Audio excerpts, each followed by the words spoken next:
କରିବା ନା ବିଲେଇ ଓ ମାଙ୍କଡ ଗପ ଶୁଣିବା। କଣ ଶୁଣିବା? ହେଲା ଗୋଟେ ମାଙ୍କଡ କୋଉଠି ରହେ? ଗଛରେ ରହେ। ବିଲେଇ କୋଉଠି ରହେ? ଘରେ। ତେଣୁ କଣ ହେଲା ଗୋଟେ ମାଙ୍କଡ କଣ ହେଇଛି ଦିନେ ଗୋଟେ ଜଙ୍ଗଲରେ ମାଙ୍କଡ ଗୋଟେ ରହୁଥିଲା। କଣ ରହୁଥିଲା? ମାଙ୍କଡ ରହୁଥିଲା। ତାକୁ ବହୁତ ଭୋକ ହେଲା।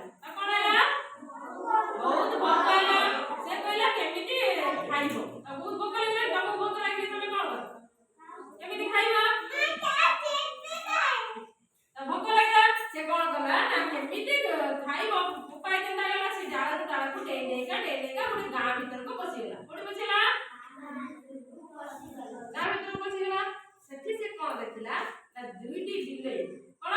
ଦୁଇଟି ବିଲେଇ କୋଉଠୁ ଗୋଟେ ପାଇଛନ୍ତି, ଗୋଟେ ପିଠା ପାଇଛନ୍ତି। କଣ ପାଇଛନ୍ତି? ପିଠା ଗୋଟେ ଧରିକି ଚାଲିଛନ୍ତି। ତାଙ୍କ ଭିତରେ ଝଗଡା ଲାଗିଛି। ସେ କହୁଛି ମୁଁ ଖାଇବି, ଇଏ କହୁଛି ମୁଁ ଖାଇବି। ସେଇଠୁ ମାଙ୍କଡ କଣ କଲା? ମାଙ୍କଡଟି କଣ କଲା? ବହୁତ ଚାଲାକ ଥିଲା। ସେ ଯାଇ କଣ କଲା? କହିଲା ତମେ କାହିଁକି ଝଗଡା ଲାଗିଛ? ମୁଁ ତମର କଣ କରିବି? ସମାନ ଭାଗରେ ଭାଗ କରିଦେବି। କଣ କଲା? ତମର ପିଠାକୁ ସମାନ ଭାଗରେ ଭାଗ କରିଦେବି କହିକି ମାଙ୍କଡ କଣ କଲା? ଏତେ ଚାଲାକ ଥିଲା। ସେ କଣ କଲା ନା ପିଠାକୁ ସମାନ ଭାଗ ନ କରିକି ଗୋଟେ ବଡ ଗୋଟେ ସାନ କରିଦେଲା। କଣ କଲା? ସାନ କରି ବିଲେଇ ଦେଇଦେଲା। ବିଲେଇ କହିଲା ନା ଏଟା ମୋର ଛୋଟ, ତାର ବଡ। ଛୋଟ ଛୋଟ ବଡ ହେଇକି କହିକି ଅଧା ଖାଇଲା। ଖାଇଦେଇ ପୁଣି ହେଇଗଲା। ପୁଣି ଛୋଟ ଛୋଟ ବଡ କରିଦେଲା। ସେ ପୁଣି ଅଧା ଖାଇଲା। ଏଭଳିଆ କରିକି ଖାଇଲା।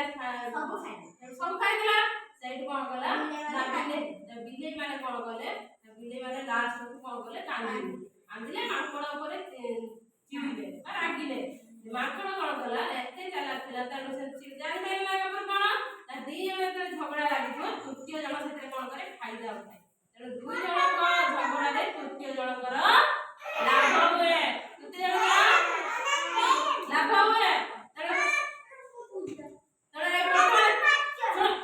ବର୍ତ୍ତମାନ କିଏ ଗପ ଜାଣିଲ କହିଲ? ଛିଡା ହେଇକି କିଏ ଗପ ଜାଣିଲ କହିଲୁ? ଗପ କହିଲୁ। ପୂଜା କହିଲୁ। କୋଉ ଗପ କହିଲୁ? ବିଲେଇ ଆଉ ମାଙ୍କଡ କହିଲୁ। କଣ ଜାଣିଲୁ ଗପରୁ? ଗପରେ କହିଲୁ କି ଗପ କହିଲୁ?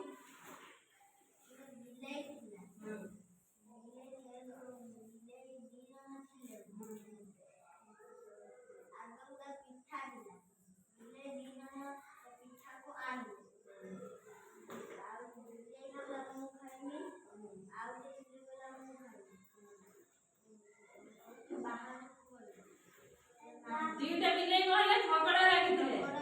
ତାକୁ ମାଙ୍କଡ ଦେଖିଲା। ମାଙ୍କଡ କଣ କଲା? କହିଲା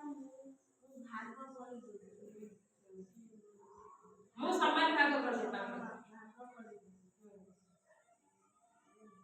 ସେଠି ମାଙ୍କଡ କଣ କଲା ନା ଗୋଟେ ବଡ ଗୋଟେ ସାନ କରିଦେଲା।